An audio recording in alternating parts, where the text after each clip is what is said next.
Video. There we go. You're live, Dad.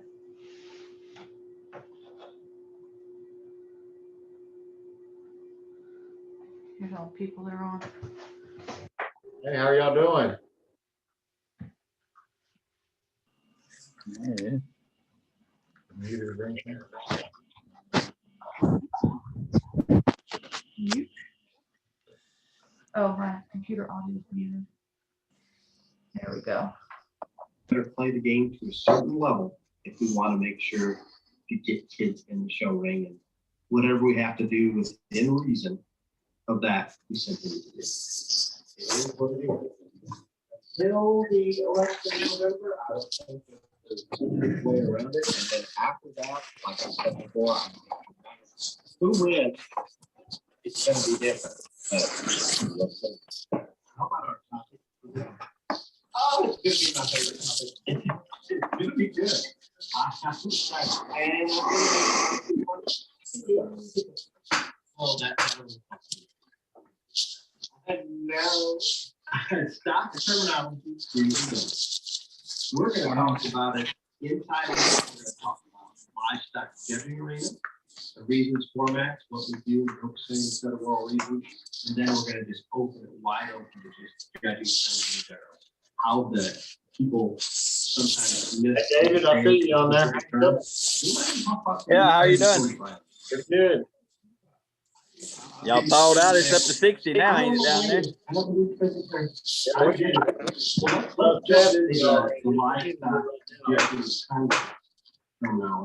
Format, we haven't discussed a lot. We talked about it, not a lot. I don't know. It sounds like Curtis's phone keeps talking. Let's start with the format first.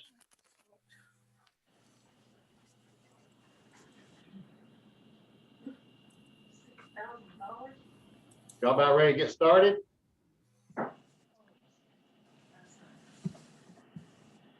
What is it?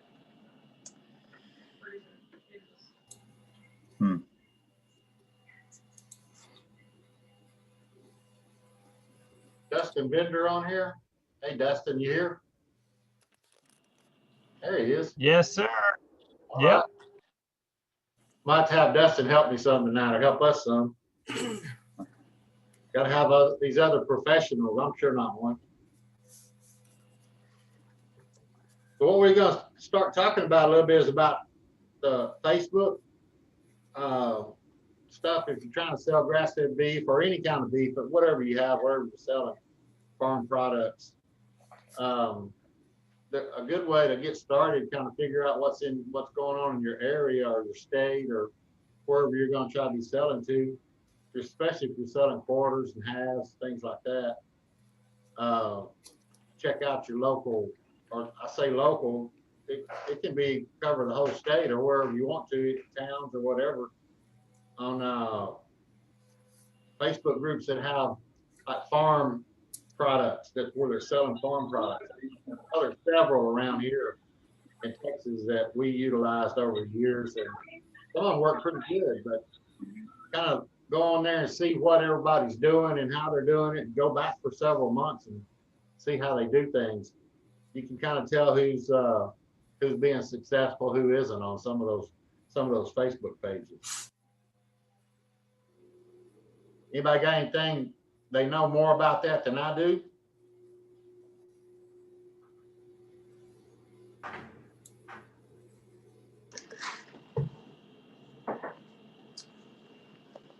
Lynn, you want to talk about it a little bit? Sorry, I was helping somebody with a problem. So I didn't even hear The Facebook group, Facebook pages, how to check out what's going on, what people are getting for their beef, things like that. Oh, yeah, that's just a good place to start when you're doing market research on what exactly you think is going to be, what's going to be the most profitable for your program. I know we did a lot of market research on Facebook, just seeing, because we started out doing grain-fed beef because honestly, that's what we really like to eat ourselves. And we had some success with it, but we kept seeing that you know, there was requests for grain-fed beef or for grass-fed beef that, you know, there was a much higher demand for grass-fed beef. And eventually we just switched our entire program all over to that because, you know, because of the big difference and also because we could demand a higher price for it too. Which that's also a very good place to see what your competitors, your direct competitors in your area will be charging for beef. So, you know, Facebook stalk them, then stalk their website, see how much they're charging, and you know, base your prices accordingly.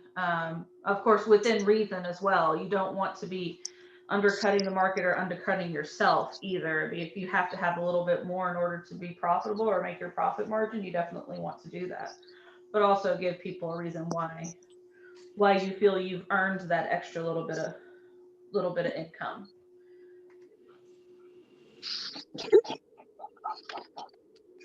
So the farmers market is what's next on the list, unless somebody has something to say about the Facebook groups. Um, we've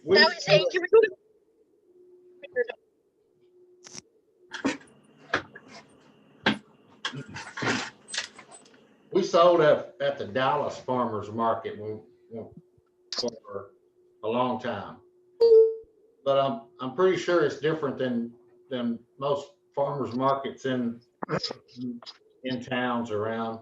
The Dallas Farmers Market, we could leave all our equipment there and all our freezers and everything, had our own meter to pay our own electric bill and all that for years. And then when they changed it, we quit doing it and started looking for other ways to sell our beef. It was 90 miles away, so it's kind of a long way drive too. But it did work real good for a long time until they changed the way they did stuff and just made it too difficult to do it anymore. The way we wanted to do it anyway. Dustin's on here is going to help us with this farmers market things. He's had a lot of success with farmers markets, I believe. So, Dustin Bender, you want to tell us how all that Yeah. is? Yeah, I'll talk a little bit about it. So we are currently running 2 farmers markets. Both of them are about 60 minutes away, about 45 miles in the bigger city of Columbus. We don't live really near or in the suburb of a big city, so it's a little bit of a drive, but that being said, it also is a very large community and has a very good population that's looking for the product that can't be raised in the city. We are a grass-fed operation. So we definitely have a difference from most of our other protein competitors that way. In my opinion, you got to believe in whatever you're doing. So if it's grass fed, you got to believe in doing the grass fed. If it's grain fed, you got to believe in doing the grain fed. Because if you don't believe in what you're selling, you're going to shortcut things and you're not going to end up having the product that you should. And your customers will figure it out eventually anyways. But that's a side note. I mean, in the farmers markets, you really have to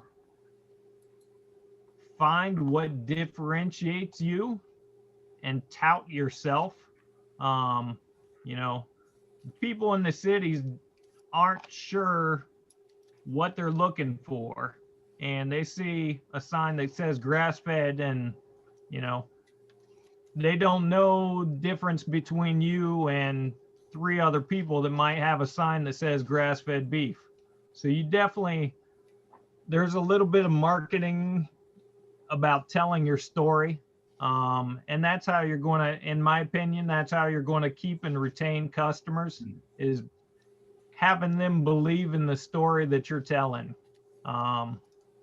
Whether that means them coming to the farm, you take an extra time to talk to them while they're standing there, Phone calls in the middle of the week to discuss your operation and how you do things differently. Marketing material, pictures, like Larry was talking about, Facebook posts, just on, here we are out calving, here we are out grazing, rotating the animals. Just daily things. It doesn't have to be every day. It doesn't have to be 20 posts a day, but getting your story out there is going to go a long way in your farm markets, because once you start gaining people, they're going to look at your social media and your other posts to find that. Well, and that's so true, Dustin, because our social media stuff, the most popular posts and the ones that get the most engagement are the things that tell our story. Out doing shredding on tractors, take a picture of you bumping along on the tractor, in front of the tractor going along, a new calf next to its mom, all these things. People want to see that, and they really want to feel like they're part of something. They want to really feel good about the beef and the experience, and that you're doing things different from the average farmer, and that they want to know that they're part of something special. That's exactly right. We have two younger kids, my son and daughter. They're 12 and 10, and they come to the markets with us, and they get to see them and know them. And those posts that we have on there with the kids beside the tractor, or my daughter running the bale wrapper as we're putting up silage bales. I mean, people eat that stuff up, and it's great because they can actually see how your family farm is running and working. But they get to see into your farm and feel like they are truly part of your farm, which, if they're purchasing from you and a longtime customer, they are part of it. They're the ones keeping you in business and hopefully making you grow. So as far as the farm market, know what you're getting into.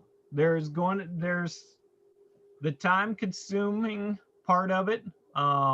Both of our farm markets are Saturday farm markets.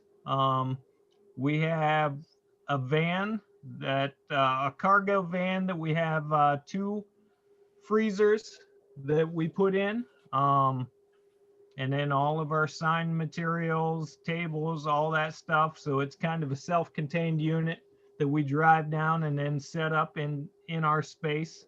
And then we have a F-350 truck that we throw another pair of coolers in the back of it. And unfortunately, somebody has to go up and down steps to do it. So somebody's legs are getting a workout, but that's all part of it. But you're going to have, by doing farm markets, you're going to have probably more expense. Like here in Ohio, we have to sell individual retail cuts, which is what we do. We have to have a ODA, so an Ohio Department of Agriculture license for warehousing, because we are keeping all of the individual cuts frozen at our location. We also have to have our mobile vendor's license, and that comes from our county agency, ag agency, health agency. With that, we also have to get a well test done, and that's part of our warehousing license, because you have to have a clean water supply so that you can wash your hands and cleanse stuff. So we have to have those things, and then plus additional insurance, liability insurance. We also have we have regular liability insurance for like vehicles we're driving, but then we also, because we are selling the individual products, we have another policy that kind of covers the foodborne diseases and stuff like that in case anybody would ever get sick from the product we're selling. So I mean, those are a couple of the little differences that once you go to a farm market and you're not selling quarters, halves, and wholes that they're picking up from the processor, you're going to have some additional costs and expenses in. Those vehicles to get back and forth, the insurances, all your different licenses that you might need, the time commitment. You know, we have both of ours set up to where we're going on Saturdays, and they are from pretty much 8 to noon, both of them.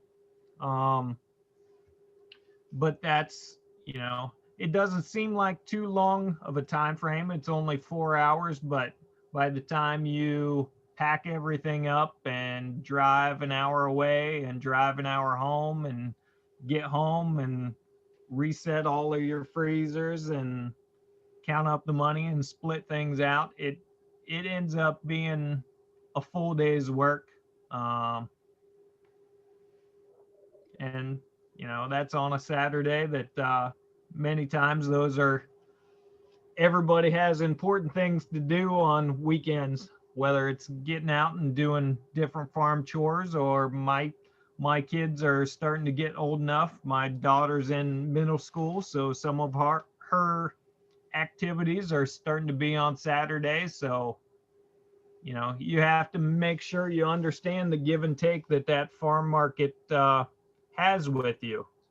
And, you know, to be successful at a farm market and to keep those repeat customers, you have to be dedicated to it as well, which means you're there almost every week if that farm market is a weekly one. But if you can get into a good one, it is definitely worth its while. The first one we got into, it was a first time, it was a very brand new market, brand new market manager. So there was lots of learning the first year on everybody's part. It took 3 years before that market was really successful. With that being said, since it was our first market, that was kind of good because it gave us some time to learn and grow with it. The second farm market we got into is a well-established. It's actually the longest running farm market in Ohio.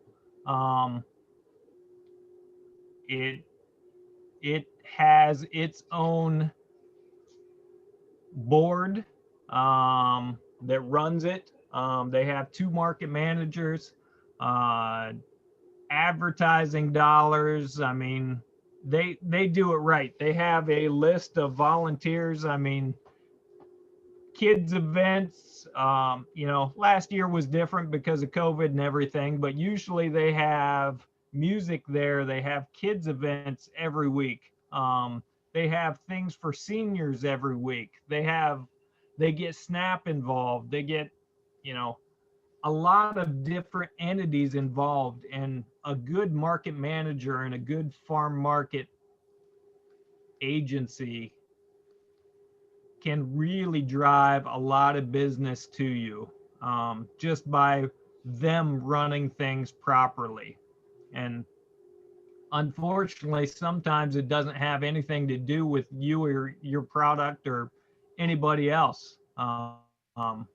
If the farm managers, market managers aren't running it well, people won't show up. So doing a little due diligence on that part, before you just jump into a farm market, to make sure it's one that's going to last. It's going to be good. People have good remarks about it, reviews about it. Again, it goes back to Facebook and social media. The more that those farm market managers are pushing out there, if like the Worthington one that we have has upwards of 90 vendors. And if they can post a Facebook post, not only is it hitting all of my customers, it's hitting all of those other vendors' customers as well. So you can really get a lot of view for your product by having good market managers that are utilizing social media, pushing everything for the entire market. As far as animal and product wise, our first year when we were only doing one farm market, we probably pushed about 10 carcasses through that year. Last year we processed about 45, and this year will probably be closer to 60 or more. And that's just almost completely through farm market. With the demand we had last year, we had to turn down so many quarters, halves, and wholes just because we wanted to make sure we had made the commitment to the farm markets, and we wanted to make sure that our name was good. So we had to turn down a lot of those easy quarters, halves, and wholes that people were looking for just because we wanted to make sure we had product for the farm market. That was our personal choice to do. Hindsight, I don't know if it was good or not. It was probably good because I think we get more money by selling individual cuts versus quarters, halves, and wholes. But that's a little bit of the insight. I don't know, Larry, what else you want me to talk about, or anybody have any other questions? Or So Dustin, we have a question on the chat for you. The question is from Chip. all right. And he's asking, how often do you sell at the farmers markets? Weekly, monthly, or seasonal? So Chip, the one farm market we are at is weekly, and it goes for a summer season from May till October. And the second farm market we're in is actually a year round. It has two different seasons. It has an winter season, which is an indoor market, and it goes from November until like about the last week of April or the middle of April. And then their outdoor seasons, I think there is a week off between the two. And then it starts May and goes through October, the end of October. And that's weekly. Usually both of those will have one date throughout the summer that is a free date that they're off. But other than that, it's the big one we're part of is year round, and it's weekly. Let's see. I see the next question. Which software or apps do you recommend for cattle producing management? Anybody can answer that, but we personally use Excel spreadsheets, and then we also use CattleMax. Anybody else want to chime in on those, or do we want to keep going with the farm market stuff, Larry? Yeah, we're currently using CattleMax too. We like it pretty well. It's nice because you can use it out in the field as a mobile friendly version, so which is kind of nice. Now, does anybody else have anything on the farmers markets they want to talk about or questions or anything? I actually have a question for Dustin. Yep. So do you have any recommendations for people whenever they want to get into a farmer's market, but they're doing research on what farmer's markets, how to go about getting into them? Do you have any recommendations for people, just barely getting started and into that? I mean, if you are just now looking, obviously, I would say one of the good things that we did was actually we couldn't do this with Westerville because it was a brand new market, but before we started with Worthington, we actually went to the market a few times. So we could actually feel and see what was going on before we jumped into it. And we definitely looked at social media and we talked to friends that went to that market to see what they thought about it and if it was a good market. So I mean, it's almost like you're buying a car or you're buying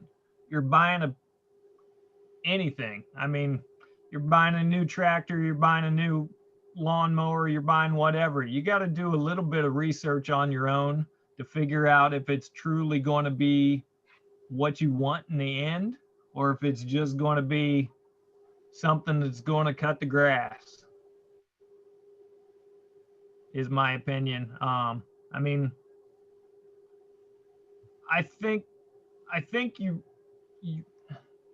to demand a decent price to make it worth it, in my opinion. I mean, part of the thing here is profit, so we got to talk about trying to get a good price, but I think you got to make sure that the farm markets you're going to have enough people that are going to demand the price that you want to get out of your product.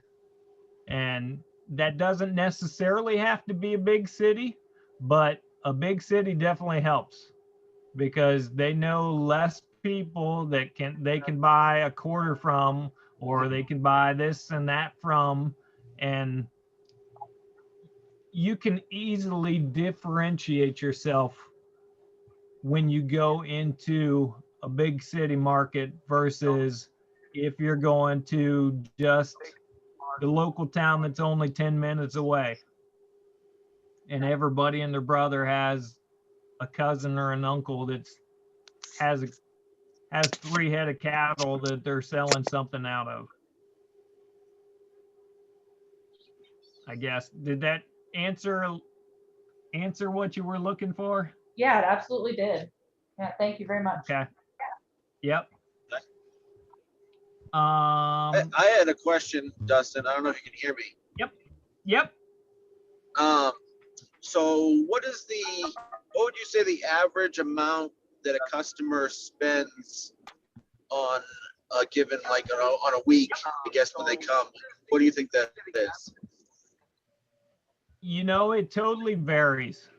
We have customers, we have our regular customers, and we have some regular customers that I can almost guess either weekly or bi-weekly, they're going to purchase $100 to $150 worth of product.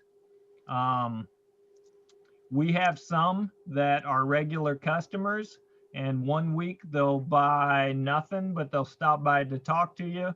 One week they'll buy a couple dog bones, and then all of a sudden, a month later, they'll buy $200 worth of stuff because they're having a cookout and they want to buy ribs and they want to buy, flat irons and all kinds of stuff to put on the grill. And they're going to buy your biggest brisket you got because they want to smoke it up and stuff like that. So, I mean,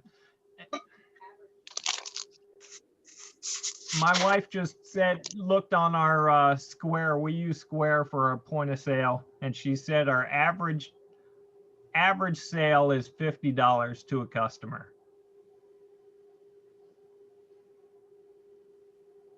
Thank you. And you said that. So my other question, I guess I had was like you said you did see you have certain customers, like what is your customer, like repeat customer base?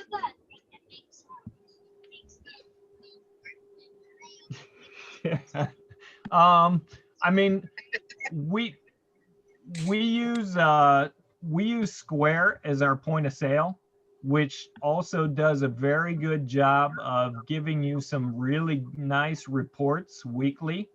So you can see how many of those were repeat customers, how many times, was it a repeat weekly or was it a repeat over the month or has it been longer? They get, depending if you want to pay their service, they can even get you to where you can do a lot more analytics and emailers and MailChimp and a lot of the stuff that Larry's doing on the social media side of things. You can get into some of those things with Square and with some of the different point of sales people. Dustin, Yep. can you talk just a little bit about how you put your pricing together for the various products? How do you collect that data, or where do you go to understand that, or just maybe just a brief overview on what do you charge for ground beef as opposed to a rib roast to a flat iron? Yep. So the way we started out our very first time and not knowing diddly squat, we basically went to a lot of the local grocery stores and looked for a similar product to what we were going to be selling. So with us, it was grass-fed beef. So we went through and just price shopped all the different grocery stores around to see what grass-fed beef was selling for at those, and kind of started there. And then we went into some of the Facebook groups that were for grass-fed beef, and queried people about what they were doing. And that's kind of a crapshoot because you got Ohio people, you got Oregon people, you got up your way, up northeast, you got New Yorkers, you got Florida people. So I mean, it's when you get on Facebook groups and try to figure out pricing, that's a harder thing to figure out, just because you got so many different areas. But like I said, we started with our local grocery shops. There is actually the USDA puts out a couple of pricing sheets, both for grass-fed and conventional, that gives you price per cut. They give you wholesale pricing, retail pricing. They give you selling direct to consumer pricing. They have quite a few of those different sheets. So those are something we look at as well. And then honestly, trial and error. You start at some place and hopefully you start the year at a price you're comfortable with. I mean, before you get to a hardcore pricing where you're going to be setting your price and going to a farm market, you better also be looking at your back end and making sure that what you're doing is going to be covering your additional costs of me driving a van, insurance on that van, the processing costs, additional processing that I might have for doing, some of these various cuts that if I was doing it for myself or if I was doing quarters, halves, and wholes, I wouldn't have things like that. Hot dogs are a big seller for us. Everybody loves all beef hot dogs because they can feel like it's not a mystery meat hot dog like they buy from the grocery store. So I mean, those you definitely got to watch your costs and make sure that the price you're putting in is covering all those additional fees that you're now starting to incur by going to a farm market and selling the individual cuts. You know, once you get your first year in, Tom, you can definitely tell and say, hey, yeah, that was worth it, or I really thought we were going to do a lot better than we did. And you know, you might have to adjust your prices the next year. And you know, processor costs keep going up, it seems like. So year to year, I think there's always going to be a little bit of a price change, just because of everything that's going on in the world. But that was a little bit of how we started. And then, you know, it sounds counterintuitive, but one of the things that we had a difficulty with the first couple years is we were just selling out of all of our good steaks. And then we were left with ground and all these other cuts and weird things that we couldn't get rid of. And we kept looking and trying to figure things out and how it made sense. And we finally threw it out to a couple groups, and my wife actually got talking to somebody and they said, you need to increase the price of your steaks a lot, because the people that want to eat steak can probably afford to pay that extra money to eat steak. You're allowing everybody and their brother to eat steak when they might not be on an eat steak diet or money system. You know, they should be eating steak when it's a holiday or a birthday, or they want to celebrate something. But when you price your steaks and those primals, and you know, a lot of the cuts that you only get 1 or 2 items out of in an animal, you price those low and they're gone. You know, now you're struggling. So we increased the price of our steaks a lot, and man, the amount of ground beef we're moving, the amount of oxtail, the amount of crosscut shanks, hamburger patties, everything else went skyrocketed, and we're still selling the steaks.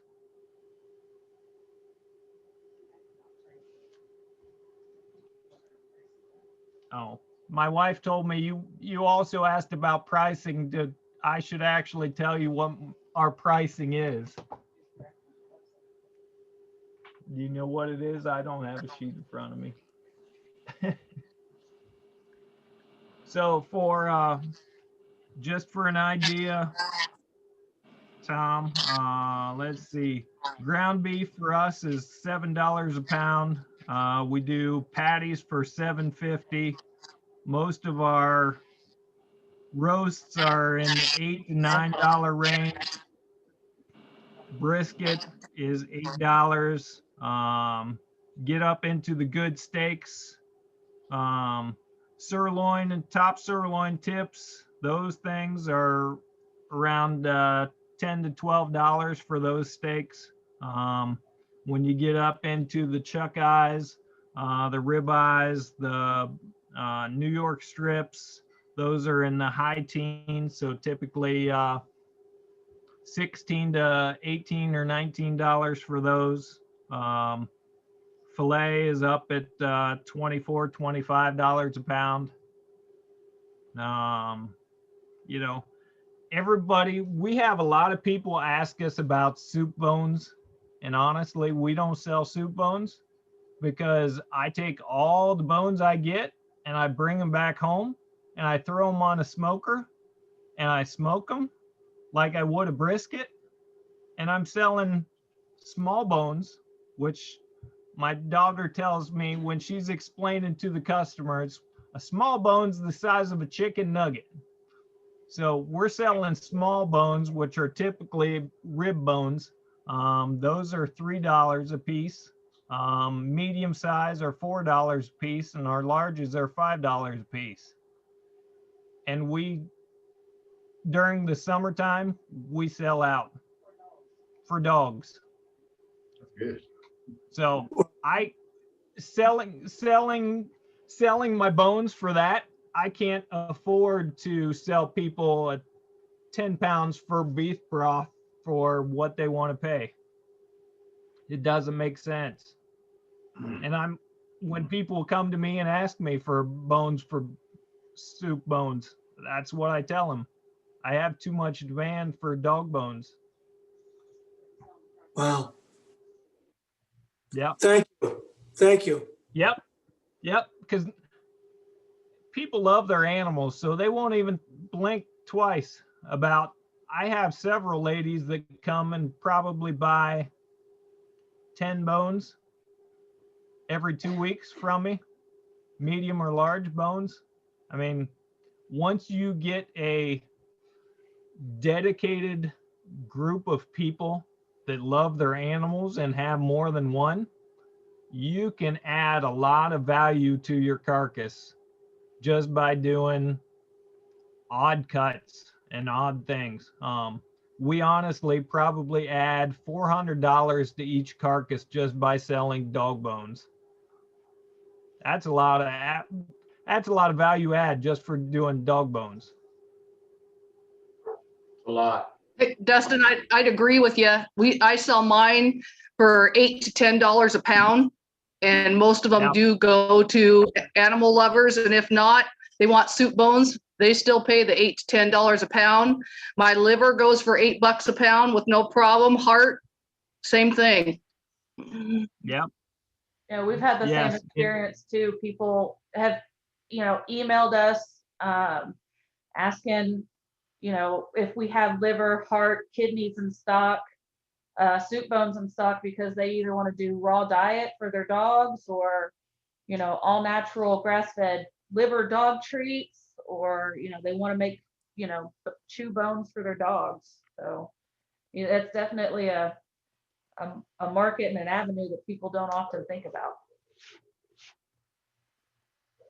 Yes, and I mean the pet industry is definitely your friend. You can definitely your odd cuts, like you were talking, the liver, the tongue. We got people asking for lungs and cheeks and you name it, they ask. We try to do. We give them as much as our processor will let us get back. But and the flip side of that is with the keto diet, and a lot of people looking for more natural versions of proteins and more natural versions of fats. We sell a lot of suet to people that are trying to get away from processed oils. So they are going back to the all natural oils and buying suet and rendering it themselves, and they use it to cook with. We have a couple young gentlemen that they'll actually render their suet down, add some spices, and that they make their own salad dressing out of it after they're done cooking their meals with it. So it's very amazing how much people are looking for what they feel like is a good wholesome product coming from a farm, coming from a differentiator other than big box store. And we've also had several customers request kidney fat as well. So, that's one of the purest and tastiest fats that you can get out of a cow. And we've had several people that are doing anything from processing their own deer and making sausage, or processing their own hogs that they harvested themselves and making sausage, all the way to, like you said, rendering the fat themselves, and or using it. Carnivore diets. Yeah, or we actually had one lady who bought a large amount of it who was Hispanic, and she was making tamales with it. And I was like, man, I want some of those tamales. Bring me some. Yep, we have, and definitely, once you get into your farm market, also know what other, I'm not trying to find out what other religions and nationalities are close to that farm market, because it's amazing some of the items that different groups buy, and you can really add value to yourself just by knowing some of those things and some of the holidays, and stocking up and being willing to talk to different groups, different religions, and figuring out if there's a way that you can do halal, kosher meats, different things like that. I see Renee asked a question: are you processing throughout the year or storing for longer periods of time? Last year we processed 2 to 3 animals every 3 weeks, and we were typically going through 2 animals in a month. This year we have upped our processing, and we're doing 2 animals every 2 weeks, and we're probably even. So we're going through about one carcass a week in the summertime is roughly what we go through, doing both of our farm markets.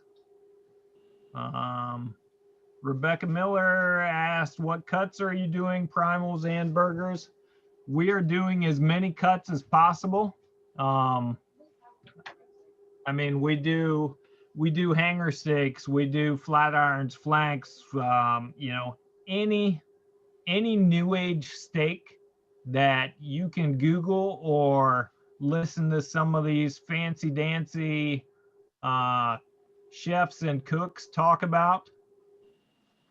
People look at that stuff and hear that stuff and they want to buy it. They don't know anything about it, but they heard it. Somebody told them it was the greatest thing since sliced bread, and they want to try it. So finding yourself a processor that's willing to work with you on your cuts is huge.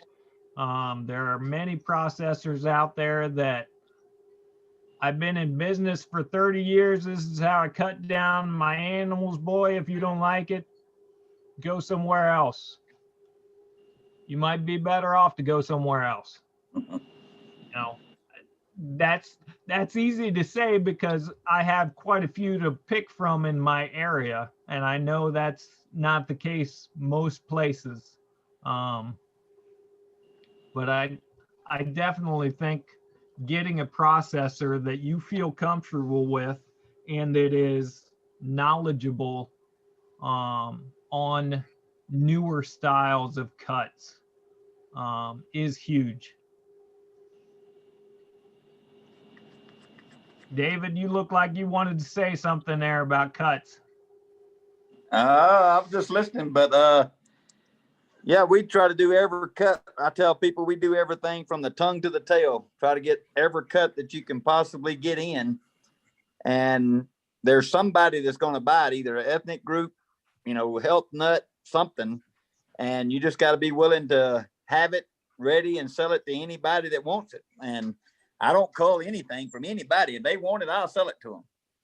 And only other thing with the farmer's market, we used to do it quite a bit when we first got started. And we would sell 2 to 3 pounds of burger every week to a customer that kept coming. And then on the 4th week, they want to know if they could buy a half. So that's how we kind of got you think, man, we ain't never going to get through all this if they only buy 1 pound of burger or the smallest stake you have, but most of those people would come back and buy a quarter or half. And that's how we built our half and quarter market up. And to the point that we don't go to farmers markets anymore just because we don't have the time. Like you was talking, it just really took away a lot of time. And if you can sell 200 to 300 pounds to one customer with one phone call, or you can talk to 30 people and sell each of them a pound of burger. So we used it as a stepping stone to establish a customer base. And once they tasted your product, 9 times out of 10, we would give a lot of people, when we first started, you know, there's 3 or 4 people selling beef, and we would say, here, just take 1 pound of our burger, because we had a bunch of it at the time. Try it against everybody else's. You can go buy one from them and try it and see who they come back to. So you got to be confident in your product. And then the other thing, like you said, sell the story, and the beef will sell itself.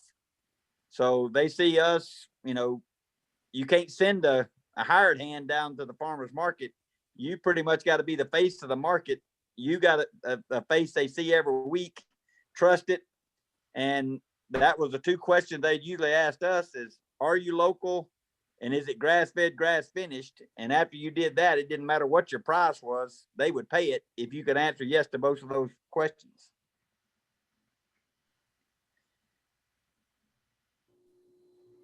Anything else Yeah, on farmers markets? Anybody have any questions or anything? I would agree with all of those things, David. One other thing that we do, I'm not saying that anybody else has to do this, but one thing that we also do with both of our farmers markets, we increased our price to make sure that we were covering this, but we pick a local charity or soup kitchen or something that is local to that area, and we give back to that soup kitchen or entity. It's amazing how many people appreciate that, because it's giving back to, while it might not truly be local to me, it's local to the people that are buying from you. And they definitely see and feel that and appreciate that. We have instances where we'll get tips and people say, just take this extra $10 or $5 or round it up to this amount and put it towards your fund that's going to, you know, this soup kitchen. So, I mean, that hopefully you got a good enough product that they're coming to you because of your product, but doing some kind of social side of things definitely helps differentiate yourself. Yeah, and that's a good, I'm sorry.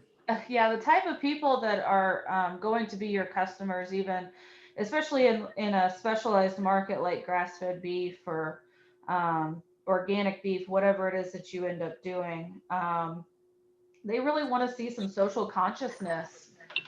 They also are expecting you to have some sort of ecological consciousness too when it comes to your production system as well. So sharing that with them is really powerful too. I know one of our biggest things that people really latch on to here is that we do regenerative agricultural practices. And so that they may not even know what it is, but they love the sound of it too. And when you explain it to them, they're like, oh, wow, that's amazing. You know, I want to buy from you. I want to be a part of that. And we've done the whole social consciousness, social giving back as well. And people respond. It's pretty amazing. That's what I was going to say too, is we donate a lot to the FBLA, the FFA, anything that does with kids. You know, we try to do that anyhow, but when they donate, whenever they sell that product at their auction or whatever, they announce your name, and everybody that, you know, they understand and they keep track of who's donating to those kids. And then they don't mind coming back and saying, hey, I seen you give to the FFA. we appreciate that. I want to buy some beef from you. So all your things that you do, and we give to the local food shelter too. A lot of times the stuff that we can't sell or didn't sell a lot of or whatever, and those people are appreciative of anything you can do.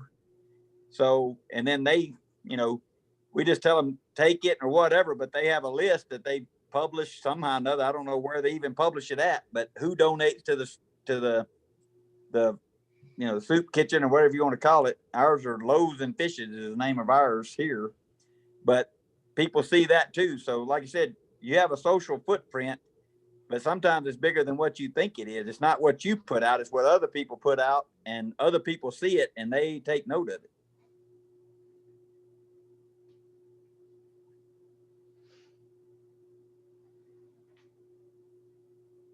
Any other questions there, Lynn?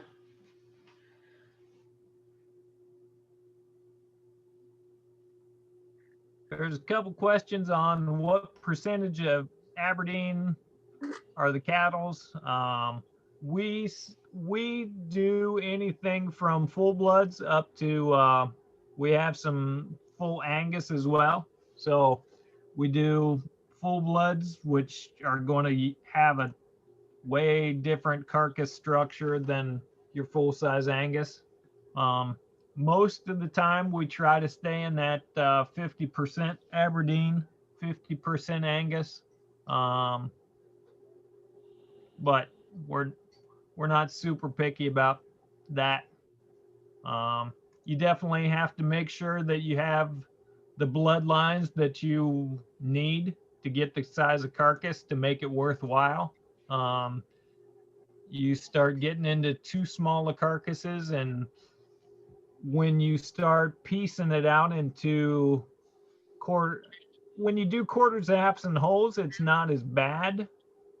But when you start piecing it out into individual cuts, you can really hurt yourself when you get some of those small framed animals and you're relying on your higher prices for your steaks, and there's just not enough steak there anymore to cover the cost that you spent feeding that animal for how long you had to. So that's why we try to stay kind of the 50 range or so. For us, yes, our processor, since we are selling individual cuts and we wanted the ability to be able to sell across state lines, our processor is USDA certified and it has to be. I believe they are changing some of those rules to where they can be state inspected and you can actually still sell retail cuts and still sell across state lines. That's a program that's just changing now. Darwin in Iowa is actually part of that. He was selected last year to be kind of a trial farm. So Darwin Engel, if anybody knows him, you can talk to him a little bit more about that. We also have Renee has asked, what are you considering small frame? They say they've seen a large range of sizes when it comes to full bloods and percentages. Yep, there definitely are. I mean, we have some full bloods that are 1,000 pound, 1,100 pound females, full size. We have that have produced some steers that are 1,000 pound, 1,100 pound full bloods once they're ready. And then we have a couple. We still have a few, but we had some bloodlines that full size, they were only going to tip 700 pounds live weight. And when you start cutting down a carcass looking for meat in a 700 pound live weight animal, and you're trying to do individual cuts, that's a hard sell. Right off the bat, I mean, you're talking 700 pound animal. So you're hang weight is probably going to be 400 pounds at the most. So half of that's going to be a 200-pound half. Once you start cutting things down, it's hard to get your money back out of an animal that's going to only yield that much weight to start with. In my opinion, when you start piecing it out. And what we do, most of ours are half bloods that we kill. We do a few bloods, but for the most part, our half bloods over the last 10 years, we used to keep an average of it every year. But what we shoot for is a 1050 to 1100 pound live weight, 500 to 550 hanging weight. So that's a 250 a side. That seems like it fits our customers pretty good. So, if you get a 400-pound side and you sell a side of beef, I mean, that you're talking, $2,000 to $3,000 for that side. And that kind of prices some people out. And we shoot for basically what we have is a 10 to a 10.5-inch ribeye on that size animal at 18 months. That's what we try to hit. We do it 18 months and then, and try to shoot for a high select, low choice range. Going to those farmers market, a lot of people say, I don't like that beef with all that white in it. I want some just, they want to see all the red meat. I'm like, okay. And then we'd have some people that wanted smaller steaks, the little tiny ones, like little old ladies or, an older couple or something. They said, do you have any smaller steaks? And my joke was anything smaller than that's going to be a kebab. I like bigger steaks, but you got to sell to what you can. And that's what we do with the full bloods a lot. We'll sell those smaller full bloods, like a bull that didn't make it. I'm fixing to cut 2 bulls here in the next week because they didn't make it on our bull test. And you can sell halves and quarters to smaller families, just older couple or maybe a couple with one small child or something like that. And we kind of try to piece and select those carcasses for certain people so it fits their needs. But then, like you said, you always sell them by the pound. That's what I tell everybody. You don't want them to be bigger. It's not always better, but you sell it by the pound at some point, either at the sale barn, on the rail, or in a package. It all has a weight on it, and you sell it by the pound. So the more pounds you have, the more pounds you can sell. I sell strictly full bloods for anybody that's interested. And I've got to hit a target weight of hanging. It's got to be 450, really, 450 to 5. So you do really have to watch your genetics, but that's where it's got to be if you're going to be doing cuts. Now out here, I'm north of Seattle, and everybody is real health conscious and they want that smaller. We've got the smaller families. They want the high end. So it works well for me, but you got to know your market too. You got to know where you're at, what you're going to be able to sell, what size you're going to be able to sell. Yeah, I couldn't do that in a lot of places, but here it works. I agree with you on a lot of that. We saw a lot of full-blood steers, and some of them are only 800, 850, 900, 950. Depends on when they go, but our processor will do them in thirds for us too. We cut the steaks a little thicker, and you're still selling. I mean, people don't know the difference between a quarter and a third. You tell them they're getting a quarter, but it's really a good value for them because they get more higher end cuts when you do it in thirds.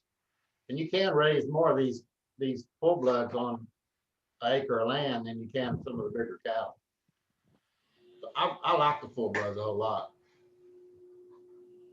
The health conscious people do want a smaller steak a lot of times, so we don't really ever have a problem with that.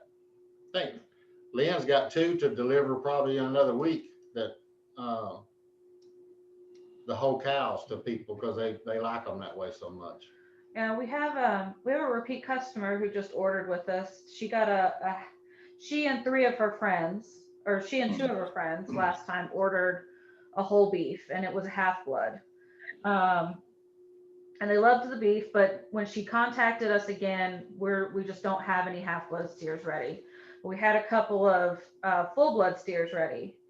So I told her, you know, we can do a custom cut for you on 2 animals, or she actually on an animal and a half.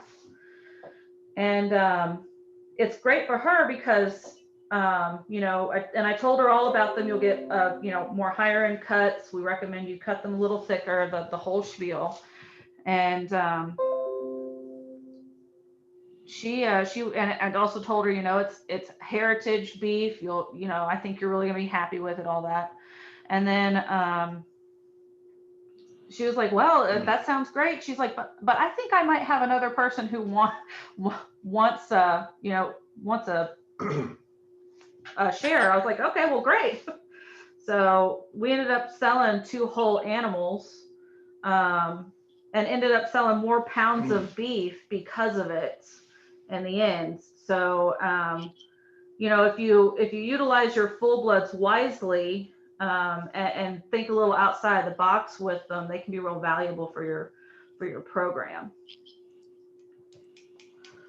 So if it's okay with everybody, no more questions, I'll move on to wholesale, which I don't know a lot about wholesale, really never done any much. I think Lynn's worked on it some. My daughter's sitting here with me. And I think David Shockey's done some wholesale beef too. If y'all want to talk about it a little bit and give me some ideas too. We do quite a bit of wholesale beef. We sell to restaurants, hospitals, places like that, you know, high-end restaurants that want to do whole primals. That's a lot of the way they buy it. The only thing with that is restaurants and hospitals, everybody has a budget and they own a price point. So where we can move a lot of beef, a lot of times we don't get the premium price that you can selling it individual cuts to individuals. So we've done that for quite a few years. We sell upwards of 100 beef a year that way. We have our restaurant, we sell to it. We sell it to the same price we sell it to other restaurants, we sell it to our restaurant. So we try to make, you know, we don't give a special brother-in-law deal just because it's us. We try to make it pay as well. But like I said, you can do a lot of volume that way, but you're not doing yourself a lot of favors by increasing your bottom line. You can sell a lot of pounds of beef, but you're not necessarily going to make a premium price on it. We had one restaurant that did nothing but burger, and it's selling $3 or $4 a pound. I mean, $3 a pound on that one. And because they had to make it into a hamburger and sell it, they couldn't sell the burger for $18 a pound, $18 a piece. So that's where you run into some of the problems. But they were using 8,000 pounds of burger at a time. We couldn't get rid of the burger. We could sell the steaks like Dustin was talking about, but the burger was falling behind. So we just got a couple burger accounts that we could get rid of that burger when we couldn't sell it to anybody else when we were just getting started. So that one restaurant did 8,000 pounds of burger in 1 year. And the hospital does a lot of our middle meats. They do like roast. Their price point is anything under $8. They'll take it and put it in they have like a buffet type at a kitchen, a really fancy new hospital with a buffet style lunch. You buy it by the pound. So anything they can buy for under $8 a cut. So they buy a lot of ossobuco, the soup bones. They buy some of the roast, bottom round, top round, whatever they can get that we can sell them for $8 or less. That's what they buy. And like I said, we can still sell the steaks any day of the week, but selling those middle meats in the lower end, getting rid of all that burger. If you got 100 carcasses and each one of them has about, 150, 200 pounds of burger to go with it, you got to have a lot of accounts, or you got a lot of burger sitting around looking at you, and now your profit is sitting in that freezer and you're having to keep it cold. So the more you can get it out the door, the better. So that's our experience. Like I said, we sell a lot of that, but we're trying to go more to individual cuts to individuals just to get if we can raise 100 beef and sell it on an individual basis for twice the money, why wouldn't you do it? Yeah, we've actually looked into some wholesale stuff ourselves, talked about it quite a bit. Haven't tested this theory out. Now, granted, this is just a theory at this point in time. But we've looked into partnering with local butcher shops, local restaurants, local grocery stores to offer them like a seasonal grass-fed local beef thing where they can charge more for the products that they're selling. I know we have a local grocery store here that has is real interested in working with us on that. No, we're not going to be able to get the same prices that we can for our e-commerce stuff, but we'll likely be able to move more of the lower end products that we typically don't move super fast, and still more than make our profit margin. We also feel that this could probably be pretty good for people who have really small herds who don't want to dedicate a whole lot of time to marketing and stuff like that. They just want to get a place where they can make a good profit off of it. So it's like I said, it's only a theory at the moment. We're probably going to start testing it out here in the next year, but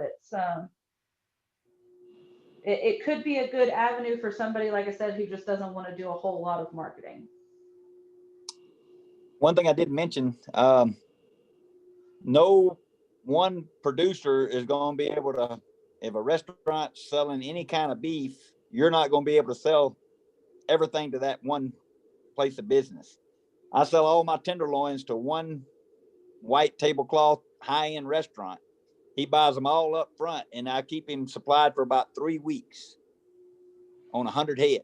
Or not quite 100 head, because we sell some halves and quarters, but all the ones that we process for ourselves, and not as a half and a quarter, he buys every one of the tenderloins up front, and it keeps him supplied for about 3 weeks. So what they normally do is they make their menu and just use our product as a special. Say this is a special. They say it's Muddy Creek beef. It's locally raised, grass-fed, finished. May have a little story there, and the waitress even tells the customer, it's produced right up the road here. It's this and this, and family owned, operated, whatever. And we're gonna charge you $50 for that steak, and they just happy as they can do to buy it. But we're not on their actual menu. We're on their special menu. So they might have a menu with a special card like tonight's special is a Muddy Creek Ranch, grass-fed burger or tenderloin steak or whatever. But we had one guy that we got into his place, and he said, yeah, I'll take ribeyes. I'll take 14 a week for the whole year. 14 whole primals.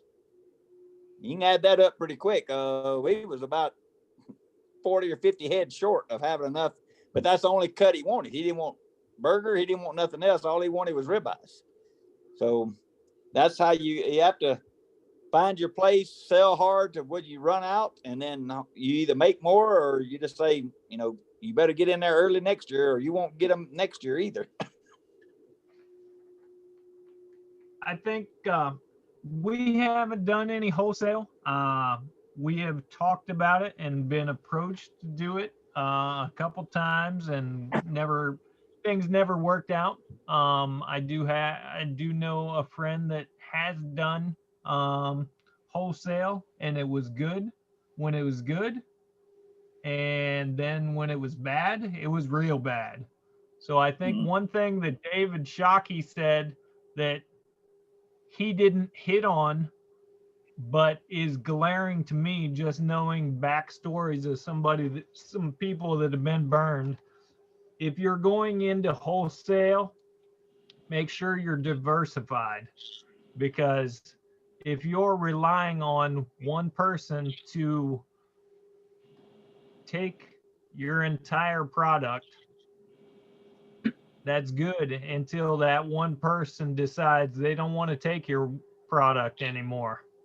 And now all of a sudden you're stuck with a whole bunch of animals that you had no idea where they were going to get sold.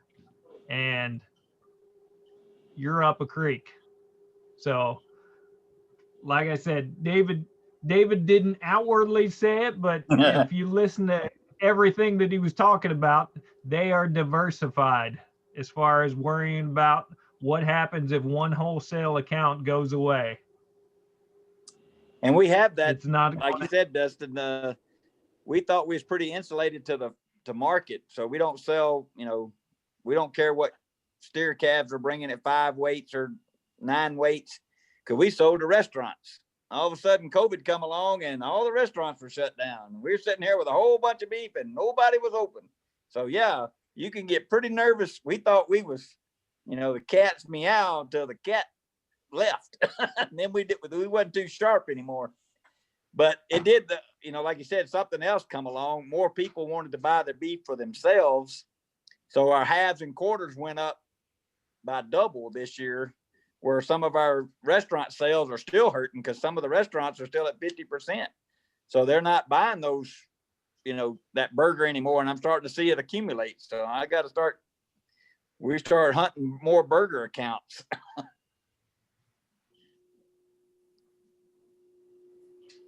One thing is a little bit smaller producer too. I actually wholesale, but I use it like a value added for my business. So I've got a restaurant that it's done like what David said. On occasion, they just, we're serving Clear Valley Farm beef tonight, and it only happens a couple times a year, but that works out well. And then I've got 2 local stores that are they're smaller stores. One's a natural store, one's just it's out by the lakes kind of deal, but they really are into local. They want local there. And I actually take it in, I price it for them, and they don't get a wholesale cut. They actually say, hey, I'm a small producer. This is the price I've got to have. They give it to me and they mark it up 20%. And believe it or not, they're still getting it, which makes me think I'm still too low out here in this area, but I can't get myself to quite charge any higher yet. But, who knows? Maybe I'll even bump it up some more.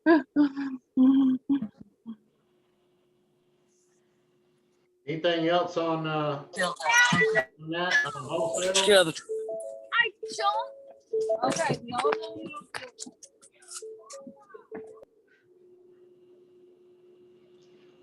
So I guess the last thing we have here is like e-commerce to have on the list here tonight. That's what we do here. I don't know how many of y'all have been to our beef website, mesquitecountrybeef.com. But if you average our prices from the lowest to the highest price, you average all that's $23.25 a pound. But all of that is all sold in boxes 8, 10, 15 pounds at the time. We ship it all over the country. And we really don't, most of the time it's not sold for that high because we're making offers to our customers all the time, boxes of beef. And we've done almost everything that y'all are talking about doing. Not that we do anything any better, but that's what we settled on. We think works the best for us. And there's a lot to it, but Lynn here is our expert marketing. And so what we do is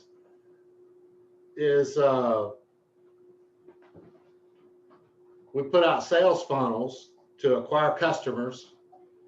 And what acquiring a customer really means is to get their email where you can market to them later. So you can market to them forever, as long as they stay on your list. And it actually works because they buy from you whenever they run out of beef. They buy again because we ship it right to them. They get it right at their door. They don't have to go anywhere to get it. And it's really the same price as like Whole Foods or the big grocery stores here in Texas is H-E-B. We're just about the same price as H-E-B, but it's that expensive for grass-fed, grass-finished beef. Lynn, you want to tell them a little about the sales process, how the funnels work and stuff? We could have a few weeks over all this, but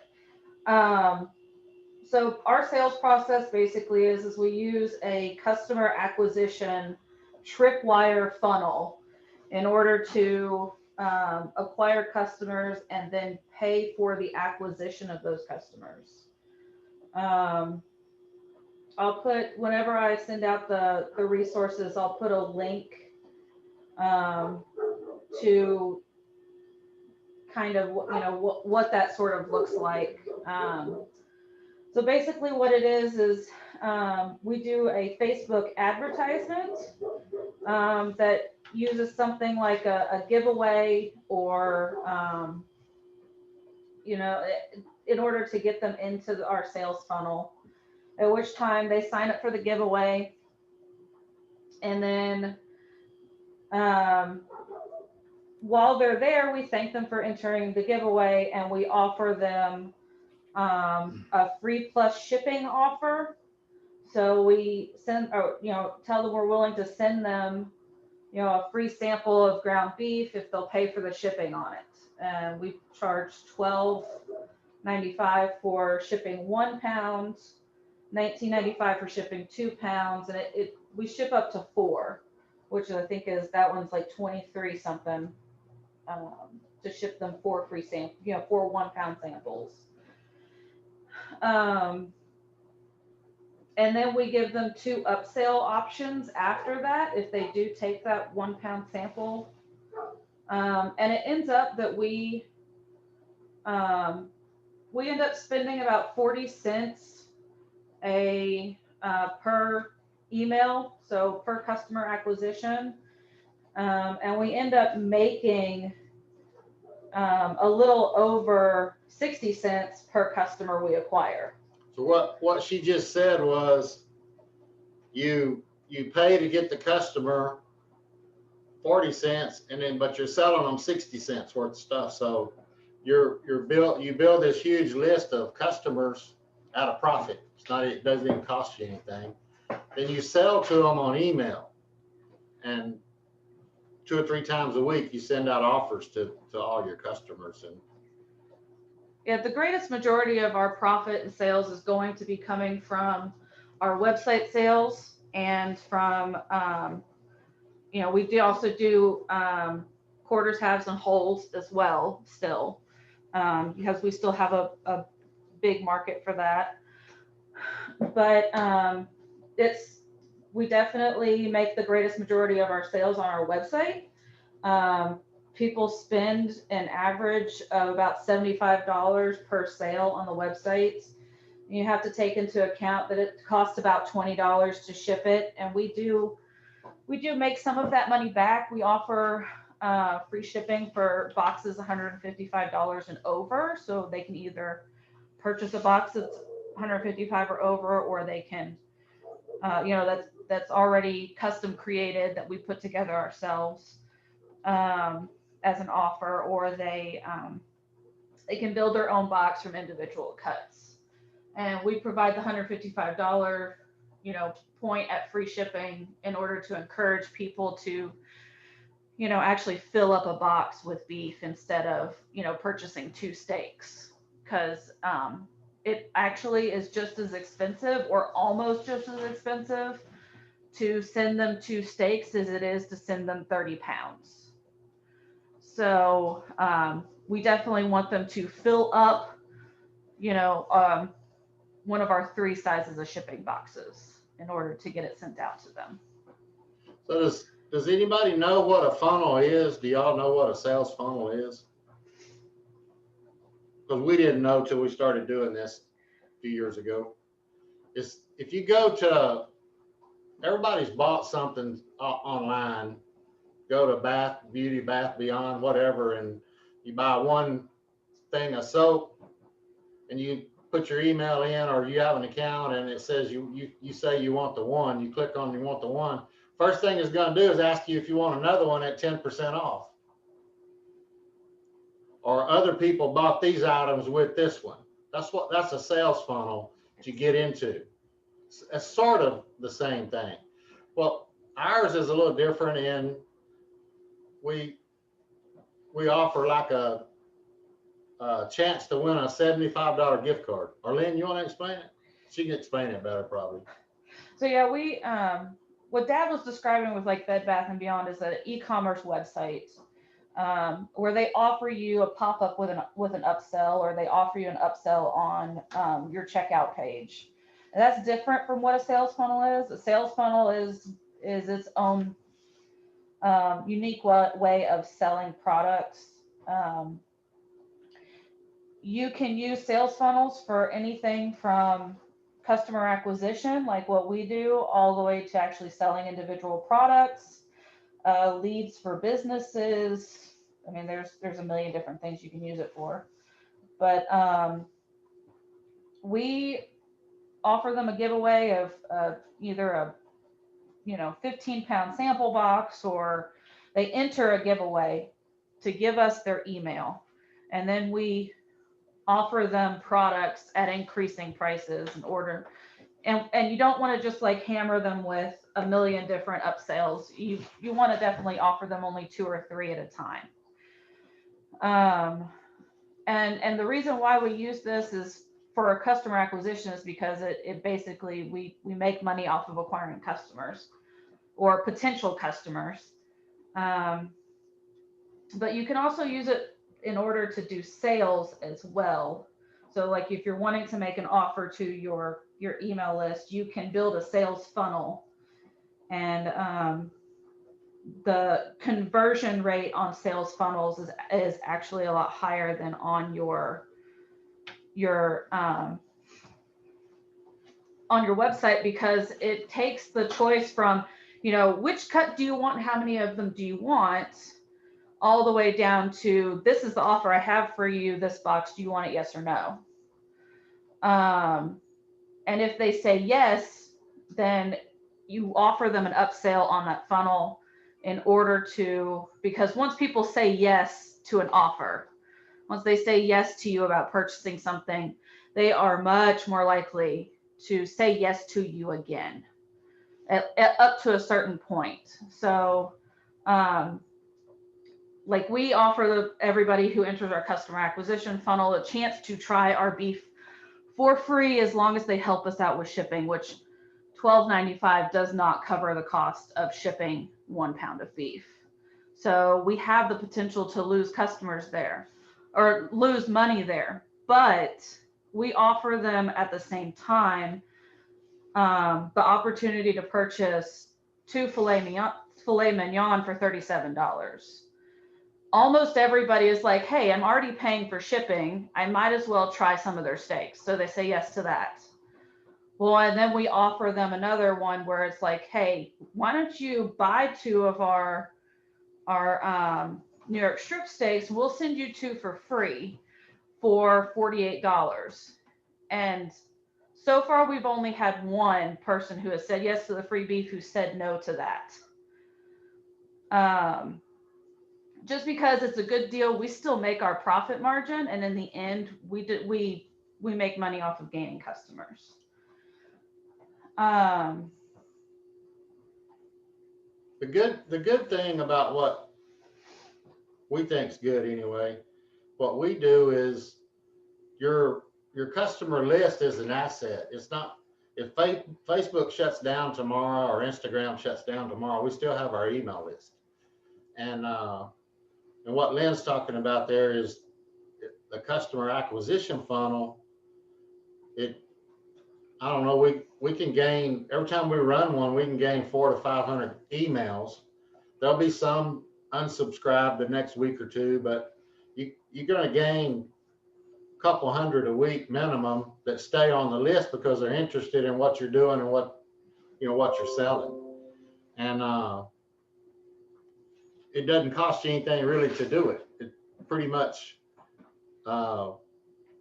it'll pay for your advertising costs,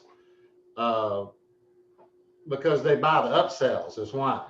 You're offering them something that the first offer, there'll be a few take it, but like 70% will take the first bump, and then another, I don't know what the percentage is on the next one, but a lot of them take the next one too. So you're selling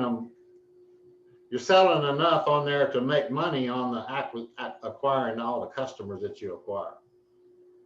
And then you sell, then you, this list of, email list of customers, you sell to that list, which doesn't cost you anything to send them an email. We also make enough money to, let me be clear about this. We make enough money off of that 60 cents per person, or that 20 cents per person that we make, that we actually gain. We make enough money to cover the cost of the beef and the shipping for the entire funnel as well. So we don't lose any money by running these. We actually do gain money. We gain profit by running these funnels as well. It may not be a whole lot, but we are building a large asset for our business that in turn gains us a large amount of profit. So, and that's one of the biggest things that businesses can struggle with, is gaining enough people on their email list in order to support their e-commerce store. And that this is the best way we found in order to do that. As far as e-commerce web or funnel websites go, the one that we currently use is ClickFunnels. I like their interface a lot. It's pretty easy to work with. They have a bunch of integrations that work well with things like MailChimp and Drip, which are your email blast systems. They also integrate well with Facebook, Google Analytics, all of that as well. We have dabbled with GrooveFunnels, which is another funnel website. That one actually offers a free service where ClickFunnels does not. And they also offer paid services as well. Their interface is a little bit more difficult to use, but not by much. It also is maybe a touch more flexible, which kind of, in my mind, made it a little more difficult to work with and get placement of things right. But both are excellent.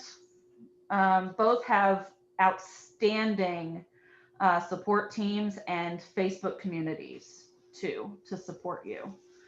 So you just have to, if you want to go that route and you're really interested, like I said, we could go on for weeks about this. So if you have questions, really want to delve into it, let us know. We'll get into that with you. The next thing I want to go into is websites. There's a ton of e-commerce websites out there. We use a service called GrazeCart, which is specifically designed by direct to farm to consumer sales people. So if you've heard of Seven Sons Farm, they are the creators of GrazeCart. And the platform that they have come up with does a great job at giving you the flexibility to sell your product the way you want to. And that's the reason why we chose to go with them. They don't have all the big fancy things that you like, all the integrations like what Shopify, BigCommerce, or Magneto does, but they you can actually sell your beef by the pound, that sort of thing, instead of just selling individual like items for a certain price. And their platform was really easy to customize and use. And the back end of it is not overly complicated or anything like that. Your product creation of your product pages is very, very easy.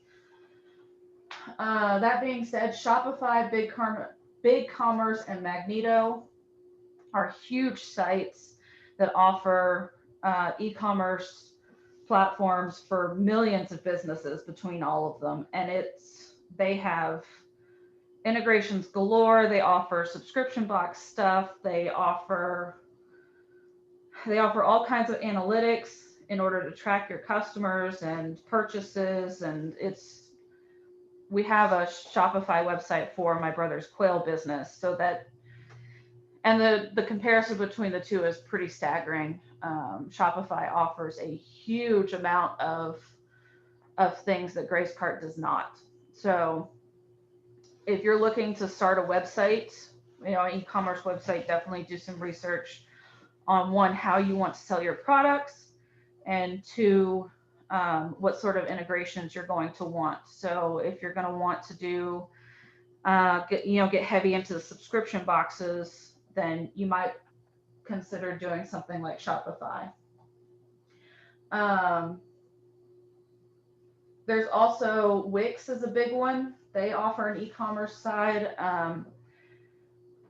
And from what I understand, their platform is super, super easy to use to build your site. And Subly is specifically for subscription boxes only. And their service is easy to use. It offers integrations into other sites. It also offers you the opportunity to build some HTML code that goes into your other website, so you can integrate Subly into a website that they don't have a direct integration with, which is how we're going to start doing our subscription boxes. And anyway, those are just some of the few that we've run across, that we know about, that we know work well. As far as email systems go, MailChimp and Drip work with just about everything. We use MailChimp. And if any of y'all have been getting the emails, you see down at the very bottom of the email, it says MailChimp or powered by MailChimp down at the bottom of the email. It's because we're using MailChimp as our email blast system for this program too. And MailChimp offers you a lot of support. Their support system is fantastic. They have more than just emails that you can send. You can send out landing pages, which is how you all signed up for the email list. The link that you went to was a landing page that I created through MailChimp. That's a great way to, get your customers to just give you their email address. They also offer lots of things that we haven't utilized yet, like a similar thing to a funnel, which is a customer experience. It integrates into your website and basically points them towards products that they're going to be interested in, is, from what I understand, is the way that works. Drip offers you a lot more in the way of analytics, and they do a lot of tracking on your website itself to offer you improved email blasts to people who have either abandoned carts or who have visited pages multiple times but not purchased, so that you can send them things saying, hey, I noticed that you visited our ribeye page 10 times but haven't purchased. What's holding you back? Why don't you give us a try? Something like that, So this is all automated stuff. Everything's automated. Yeah, It's you can not- set up these automations. You're not with sitting both at of the them. computer doing all this all the time. But she can make an email to offer a certain box of beef we've put together to thousands of people on our email list, and send it one time, and it'll have everybody's name in the box where it'll have everybody's personal name in it. It's not like it's just one generic email to everybody. It looks like you're talking directly to every person with push one button. It's crazy how these programs work now. Yeah, so if you've ever received an email from any e-commerce store that you frequent, so Bath and Body Works, HEB, anybody. Carhartt. Yeah, Carhartt. And anybody that you've actually visited their website, they got your email some way. And you start receiving emails back from them. I guarantee you they are using the same sort of automated system, whether it's one that they use like MailChimp or Drip, or whether they have their own built into their, if they're a huge store, if they have their own built in to their system.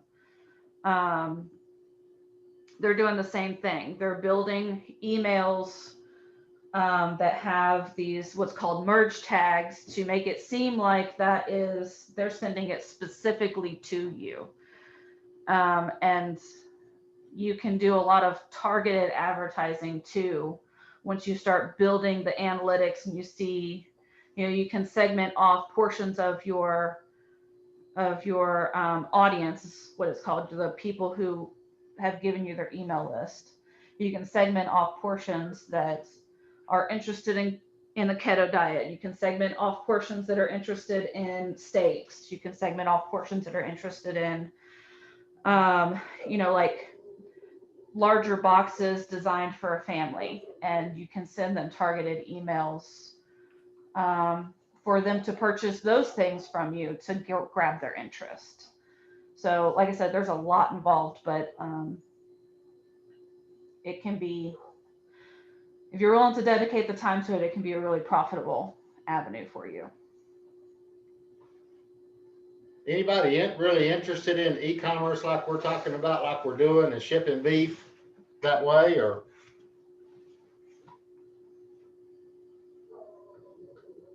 Yeah, so Dustin Bender mentioned Barn to Door. We don't know a whole lot about them. We've been approached by them to start using their service, but they're pretty large and they're growing. So that might be a good partner business to help you along the way. They are, we've talked to them. So Larry, yes, we're looking at doing a little bit more, hopefully growing the e-commerce site to maybe free up some time to do away with possibly one of our farm markets, depending on how much business it grows, maybe both of them. Not that we don't like the farm markets, but just to free up that time. I mean, like you guys said, like David Shockey said, it's a great stepping stone. But when you get tied to it, it can definitely feel like shackles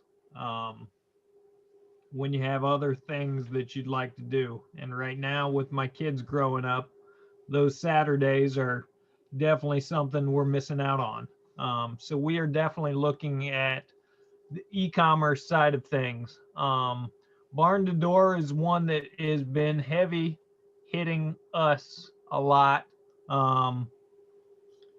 We've had several marketing webinars with them. I think we finally just kicked them to the curb last week.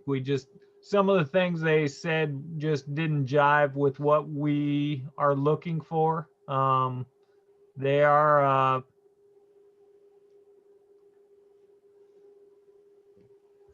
Gray's Cart was built by farmers for farmers. Barn to Door was built by a bunch of Silicon Valley people that had great coding experience and can build a hell of a website, but have no interest in your farm or growing your farm truly whatsoever. That just kind of turned us off. I mean, they don't get me wrong, they cared about you because they cared about getting you as a customer, but it's not like Gray's Cart where if you got into a side conversation, you weren't going to be talking about throwing hay around, or they had no clue about what your daily life on the farm or what your farm values actually meant. And like I said, it just kind of rubbed us the wrong way. Plus, the person we have helping us do our e-commerce site and our new web redesign is very, very good at building websites. She's actually employed by a couple large healthcare companies. And she asked a lot of very pointed questions, knowing the website of things and search engine side of things and stuff like that. And she basically told us Gray's Cart or Barn to Door was definitely not the best choice that she thought we should be making.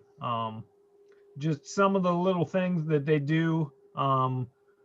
So they will provide you a website. They'll help you build it. They'll do all your e-commerce. They'll help you with shipping. I mean, everything on the surface sounds good, and I'm not trying to push anybody away from it. I'm just telling you what we found. But some of the things, like your website truly wasn't going to be your own website. Your website was going to be hosted on one of their subdomains. So when somebody typed in David Shockey Farms Muddy Creek, it wasn't actually utilizing the search engine request to try to find that and build that. More people trying to find David, so it's building his brand. Yeah, so online By it's being- called SEO value. Yep. So, So with the being more on their people being start on their searching for people subdomains, with your website, the more SEO value you gain, and the higher up on search engines you move.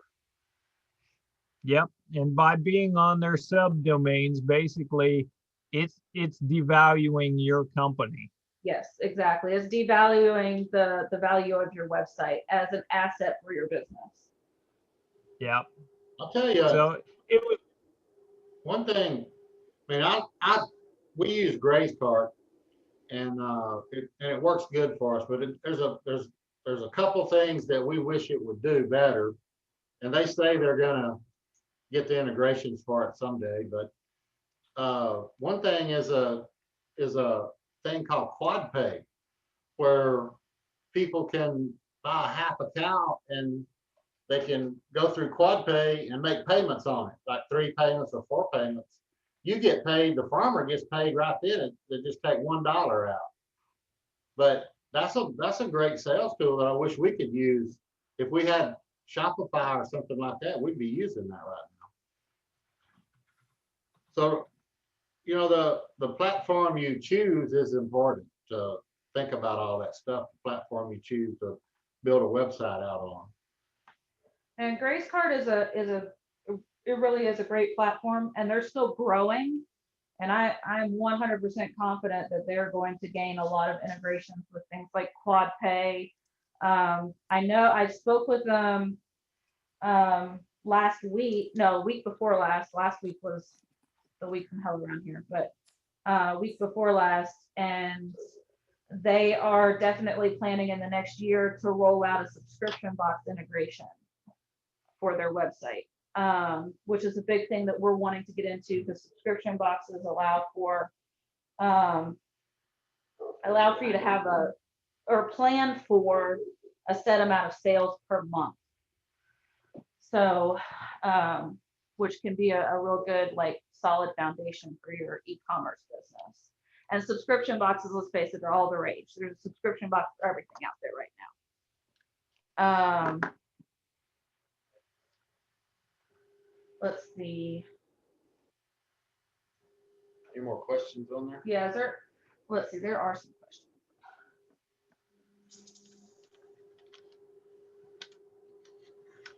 Okay, so Steve, you were asking about interest in e-commerce, but you're still starting your herd.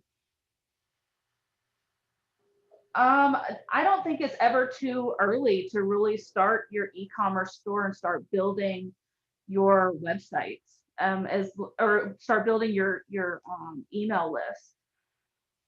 Even if you only offer seasonal stuff. So let's say like every couple of months you have an animal that you process or something like that, or it's just spring and fall, whatever your seasonal offerings are. as long as you're providing value via your email list, you're going to keep customers around.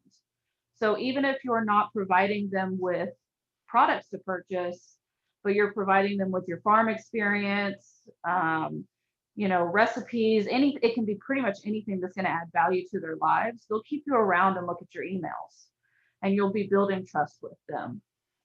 So that when you do start offering them beef, they're much more likely to purchase from you at that point.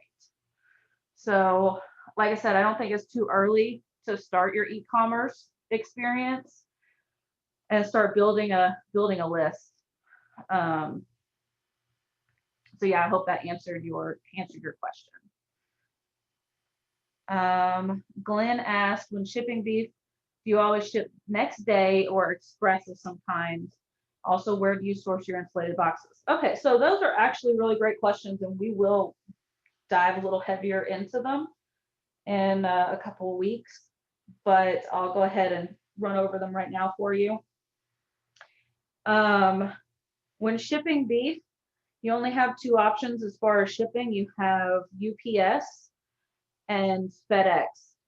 The United States Postal Service does not do any perishable shipping at all.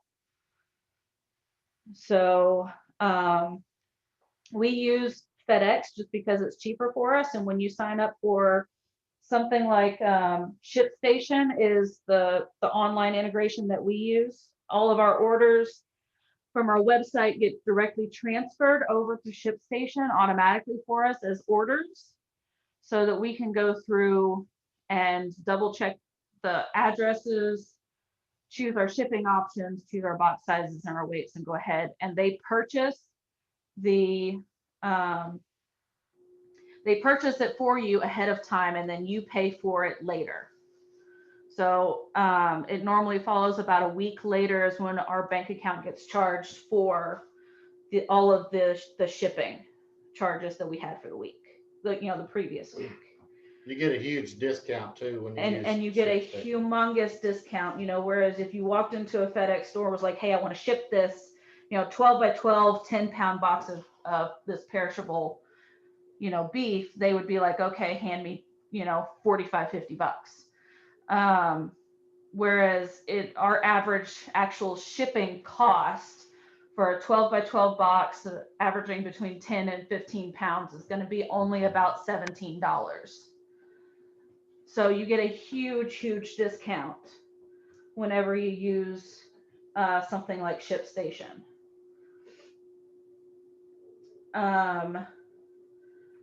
That being said,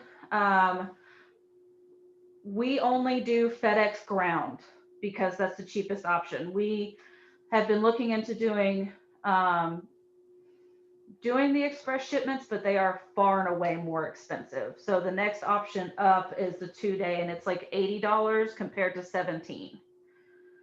So your best thing to do is to get a box that's going to service whatever area it is that you want to service. So we service up to a 3-day shipping area, and we tested boxes. We build our own here, and it'll hold up to 3 days with dry ice and frozen product in it. And we normally allow for at least 6 to 12 hours longer than what we expect the shipping time to be, so that it's still absolutely frozen solid by the time it arrives to them. So what we do on our box is we buy a box. We use 3 different sizes, really 2 different sizes. So we order those off the Uline. Were they like $1 a quarter? So our 12 by 12 box is $1.11 per box. Our 16 by 12 by 12 box is $1.32 per box. And then we go to Building Supply and buy at least our 5 3/4 insulation, like comes in 4x8 sheets, and just cut panels out to completely line the box. Do the bottom, do the sides, We actually have a video of that we can I send do, I actually everybody. have. And, you can make a better insulated box than a styrofoam cooler. That's better insulation than styrofoam is. This. Okay, so you know, just real quick. Sorry, Dad, I'm gonna completely. This is our 16 by 12 by 12 box. So it's 16 long by 12 by 12. And well, this is a new box design we've been testing. So it's a little bit different than our normal boxes, but. So it has a bottom panel in it. And then it has 4 side panels of this insulation board. Show how to. And they're, Each one of these are just go all the way, and the next one butts up to it, comes up. yeah, so they overlap each other in order to create a box.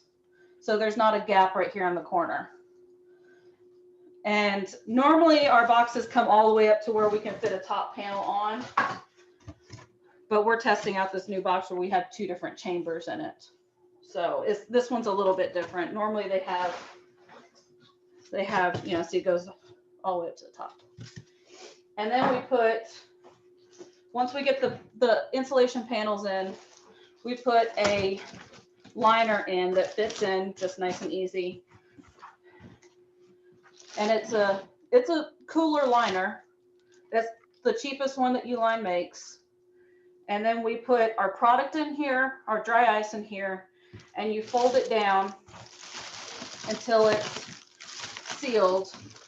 And then any extra space on the top before you put your top insulation panel on, we fill with craft paper in order to take up any extra space.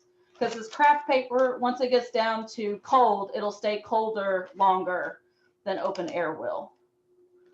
So it provides at least a little bit more insulation, and we figure it adds at least another 6 to 8 hours worth of you know, time as far as keeping down cool enough. It costs about $2 to make these panels compared to, you know, $20, $25 for a styrofoam cooler. And the R value is more than styrofoam is. So, and then we just, you know, Really, Take it up. honestly, send it up. shipping scared the crap out of us because we couldn't figure out how to do it and nobody tell us. So we come up with this deal here, and we've never looked back. We just make our own panels I make them with a table saw, and it saves you about $20 per shipment. So I think it's worth the work. It takes about a minute to make those panels.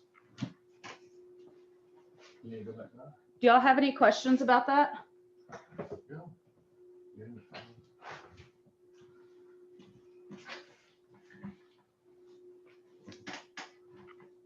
Any questions at all? Okay, and like I said, we'll get a little more in depth into the shipping later, or if you have questions, you can always message me or my dad. We'll be happy to answer any of them. Shipping is not nearly as scary as what you think it is. Because I know I was completely terrified and against switching over to e-commerce whenever we did because I was afraid of the shipping, but it's not nearly as scary as what it seems.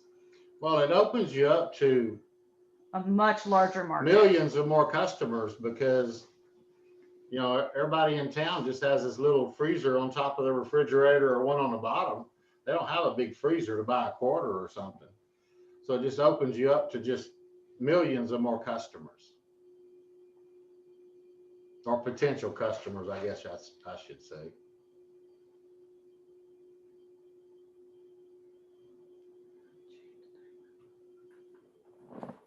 More questions there, Lynn? So Christy, I have never heard of unchainedag.com. So I don't think I can answer your question about whether or not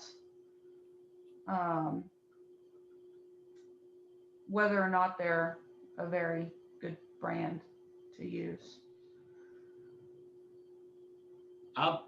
Yes, Steve, Square does offer payment options. So does PayPal and things like that as well. So they're both excellent things to utilize. I know our e-commerce website doesn't utilize, it doesn't utilize Square. We use Stripe Right, yeah. is the integration that we use. And I do know that PayPal does offer the pay your way thing as well, and that actually has worked. I know I use it for some of the stuff that I purchase online sometimes. If I was gonna look for something to build a website on, I just would not do it till I checked out Shopify and Wix and GraceCart.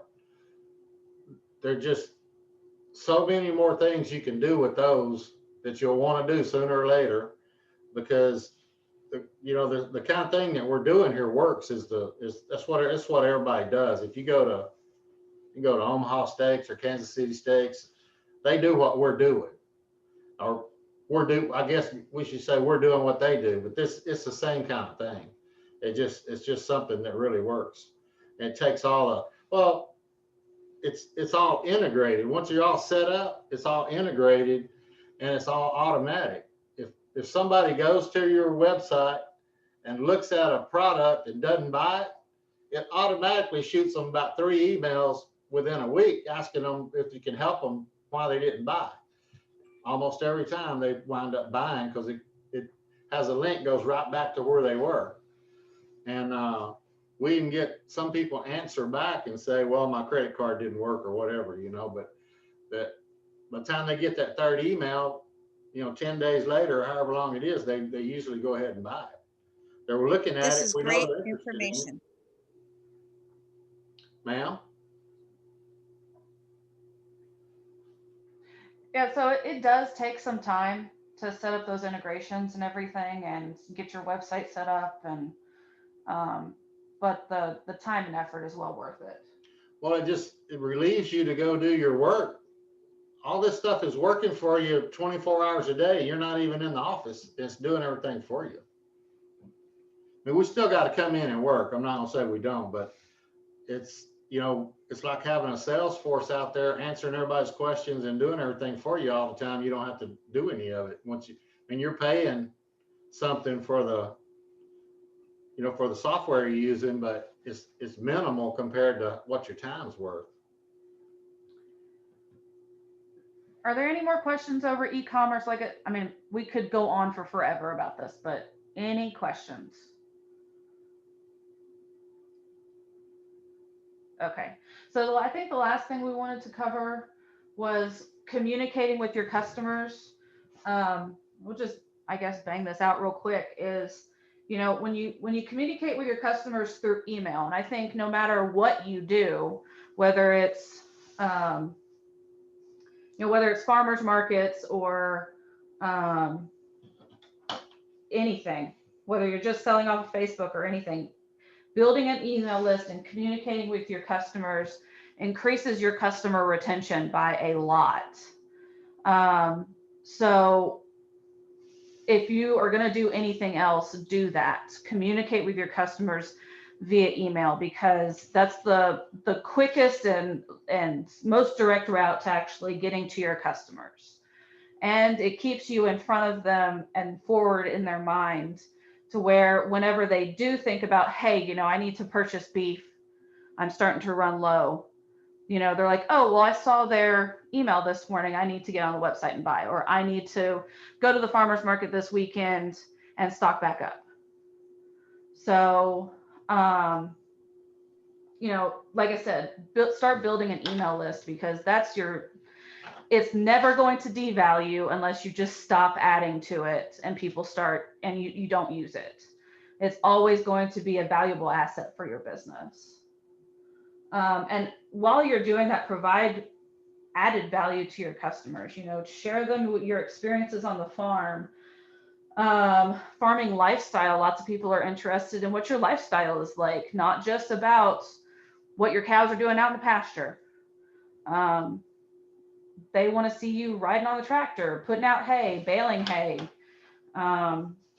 you know, having a picnic with, you know, with your loved ones out at your favorite spot in the pasture. You know, share with them what it's like to live on a farm. Also send them recipes, information on health, social, and environmental benefits of purchasing your products. Like I know we talked about some of that, you know, where you give back socially to the communities in which you serve, in which you live, and that is huge. And share that with your email following. And the last thing I wanted to hit on was social media. So start a Facebook, Instagram, Snapchat, YouTube channels and post on them regularly. Provide information, benefits, and for entertainment to those people, and post often. So like last week, I even posted about the struggles that we were dealing with all of the snow and everything on our ranch, the power outages, the, you know, not having water. And we got lots of feedback on, hey, you know, we're in the same situation. You know, how are your cows doing? How are they handling this? So, I mean, people were looking for distraction, and we provided some of that to them. Okay, I know we've lost a lot of people. Any other questions before we end this? Because we're at 2 hours. Any ideas for next week? Anybody got anything they want to talk about next week?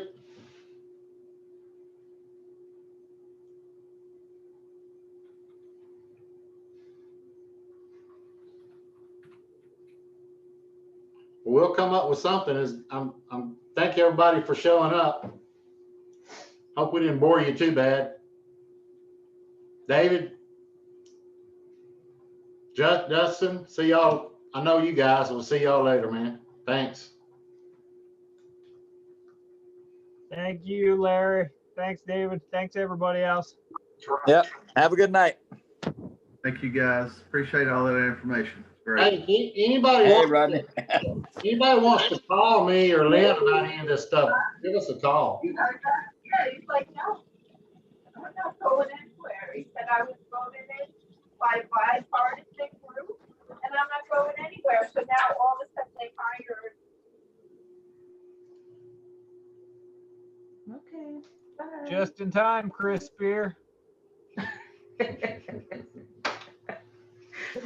Sorry, had regional president or regional meeting tonight. I'll go back and watch the Zoom. Yeah, it's all right, Chris. It'll be on YouTube tomorrow morning. Thanks, guys. Something about you showed up and everybody else started leaving. I don't know. Well, that's a normal occurrence. I must smell bad again or something. And Dustin, thanks for all the great information today. We couldn't have even halfway covered what all you hit on. It was awesome. Nope. Appreciate it. I think this is great. I think everybody hopefully is getting something out of it. And there gives everybody a chance to at least ask questions and hear different people's opinions. Get them a place to start out. Well, hopefully we come up with something that keeps everybody's attention a little longer. You want to go longer than 2 hours? No, 2 hours is enough. Keeps them coming back every week. All right. Thanks. Bye, everybody. Bye.